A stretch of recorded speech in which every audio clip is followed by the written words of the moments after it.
Vijayawada TDP MP Kesineni Nani మాట్లాడుతున్నాడు. దశాబ్ద కాలంగా ఎంపీగా కొనసాగిన టీడీపీలో కండవ మార్చగానే నోటికి మాటలు వస్తున్నాయి. చంద్రబాబు నాయుడు గారి మీద పార్టీ మీద తీవ్ర పదజాలంతో ఏదో పెద్ద కుంభకోణాలు జరిగాయని చెప్పి దయ్యాలు వేదాలు ఒలిచినట్టుగా ఆయన మాటలు ఉంటున్నాయి. అసలు నాని ఆ మాటల్లో ఆంతర్యం ఏంటి? అసలు నాని ఎందుకు అలా మాట్లాడుతున్నారు? చిన్ని ఎందుకు అంత ఆయనకి ప్రతిగా కౌంటర్లు ఇస్తున్నారు? ఇదే అంశంపైన మనతో మాట్లాడటానికి సీనియర్ జర్నలిస్టు సత్యమూర్తి గారు ఉన్నారు. ఆయనతో మాట్లాడే ప్రయత్నం చేద్దాం. హాయ్ సత్యమూర్తి గారు, అసలు ఏం జరుగుతుంది? ఆంధ్రప్రదేశ్ రాజకీయాల్లో అనూహ్య పరిణామాలు ఎదురవుతున్నాయి. మరోవైపు చూసుకుంటే కేశినేని నాని కండవ మార్చగానే టీడీపీ మీద ఒంటికాలపై లేస్తూ ఏదో జరిగిపోతుందని చెప్తున్నాడు. అసలు ఎందుకు పార్టీ మారగానే మనుషులు ఈ విధంగా, నాయకులు ఈ విధంగా మాట్లాడతారంటే ఏం చెప్తారు? మీ పిల్లలు ఇంటర్మీడియట్ మరియు ఎంసెట్ చదువుతూ సబ్జెక్ట్స్ లో కన్ఫ్యూజ్ అవుతున్నారా? కాన్ఫిడెన్స్ లెవెల్ తక్కువగా ఉందా? రిపీటెడ్ మిస్టేక్స్ చేస్తున్నారా? అయితే మీకోసమే ఉంది రైజ్ యాప్.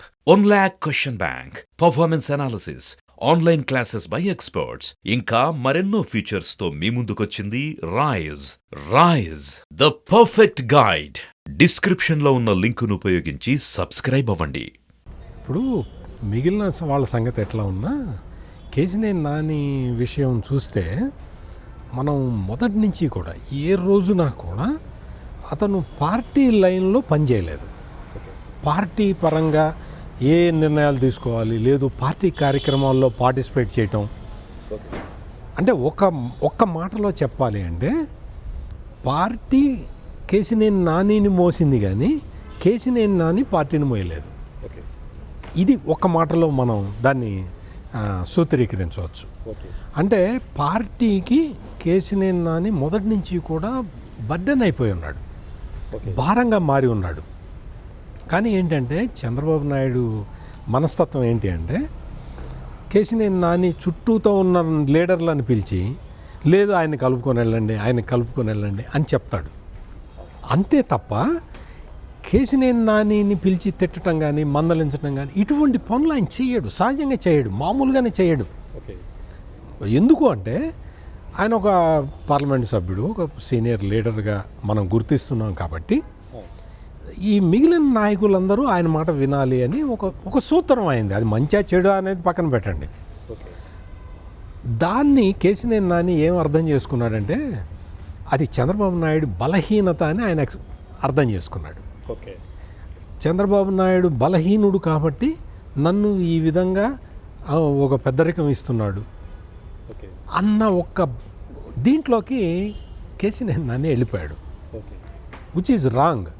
చంద్రబాబు నాయుడు అంత స్ట్రాంగ్ లీడరు ఇంకొకడు ఉండడు.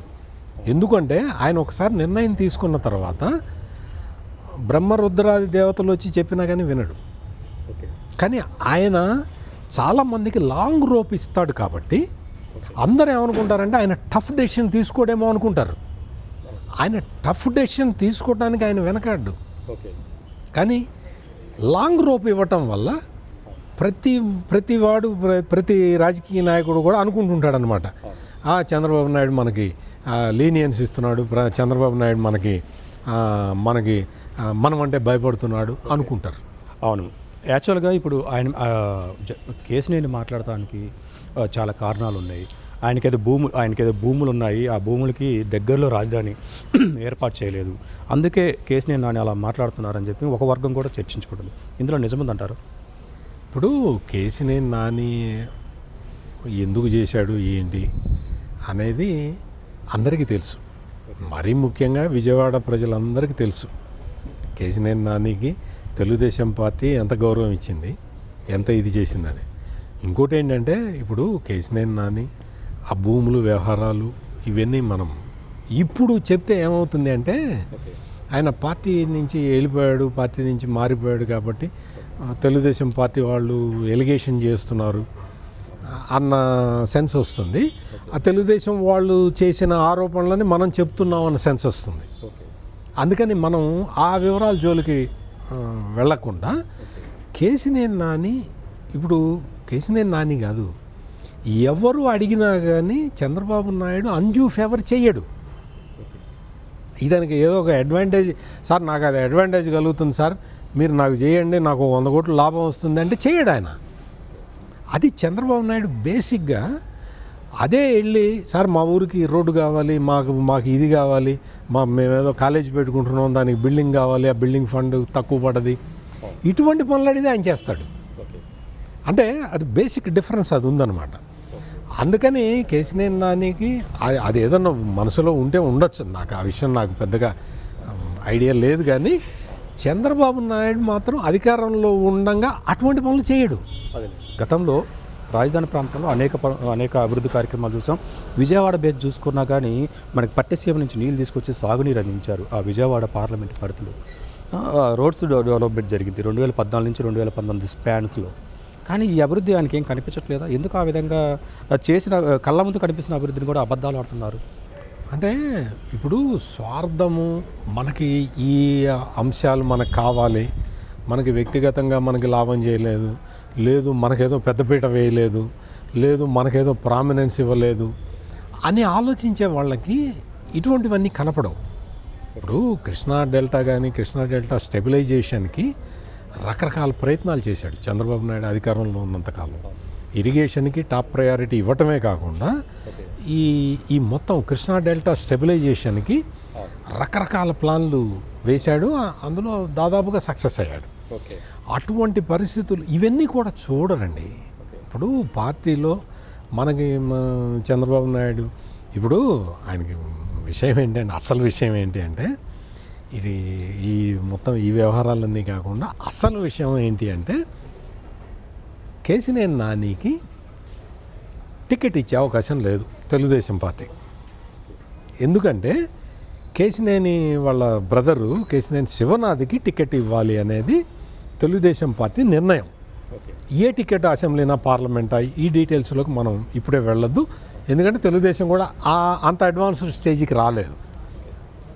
ఈయన డిమాండ్ ఏంటి అంటే కేశినేని శివనాథ్కి టికెట్ ఇవ్వద్దు అని.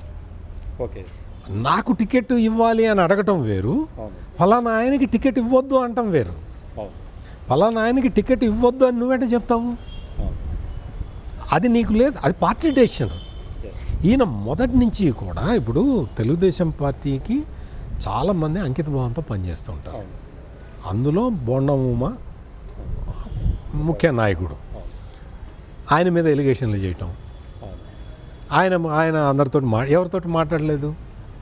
నీతోటి అంటే నీ ఇంటికి వచ్చి చేతులు కట్టుకొని నిలబడాలంటే కుదరదు కదా. మీ ఇంటి నుంచి మా ఇంటికి ఎంత దూరం, మా ఇంటి నుంచి మీ ఇంటికి అంత దూరం ఉంటుంది. అంటే రెసిప్రొకేషన్. ఇప్పుడు నువ్వు మర్యాద నువ్వు ఇస్తే నేను ఇస్తా.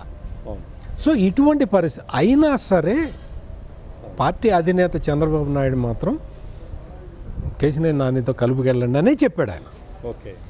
ఎప్పుడైతే బలానా కేశినేని చిన్నాకి టికెట్ ఇవ్వడానికి వీల్లేదు అని ఈయన కండిషన్లు పెడుతున్నాడు, పార్టీకి కండిషన్లు పెడితే ఎట్లా? సో ఈ పరిస్థితుల్లో కేశినేని నానికి అర్థమైంది, మనకి ఈసారి టికెట్ ఏదో తెలుగుదేశం ఇవ్వకూడదని ఆలోచిస్తున్నది అనే విషయం స్పష్టంగా అర్థమైంది. దాంతో ఒక సేఫ్ ప్లేస్ చూసుకోవాలి, అంటే మళ్ళీ టికెట్ తెచ్చుకోవాలి కదా, ఏదో ఒక పార్టీ దగ్గర టికెట్ తెచ్చుకోవాలి అని చెప్పి ప్లాన్ చేసుకున్నాడు. ప్లాన్ చేసుకొని ఏం లేదు, వైసీపీలో టికెట్ కావాలి అంటే పెద్దగా శ్రమ పడక్కర్లా, చంద్రబాబుని తిడితే చాలు టికెట్ ఇచ్చేస్తారు. అదే ఫార్ములాని కేశినేని నాని ప్రయోగించాడు. దాంతో ఆయనకి టికెట్ కన్ఫర్మ్ అయిపోయింది. సో ఆయనకి టికెట్ వచ్చింది. వైసీపీ కూడా వెతుకుతున్నది విజయవాడ పార్లమెంట్కి, వాళ్ళ క్యాండిడేట్ లేడు. వాళ్ళ క్యాండిడేట్ కావాలి. ఇప్పుడు అసలు అధికారంలో 5 సంవత్సరాలు అధికారంలో ఉన్న పార్టీకి క్యాండిడేట్ లేడు అక్కడ. సో క్యాండిడేట్ కోసం వెతుకుతూ ఉన్నది. కేశినేని నాని దొరికాడు కాబట్టి కేశినేని నానికి టికెట్ ఇచ్చారు. అది మొత్తానికైతే మాత్రం కేశినేని నాని మాటల యొక్క ఆంతర్యం, ఆయన తిడుతున్న విషయాల్లో కనిపిస్తున్న పొలిటికల్ యాంగిల్ కూడా అదే విధంగా ఉంది. మరొక అంశంతో మళ్ళీ కలుద్దాం.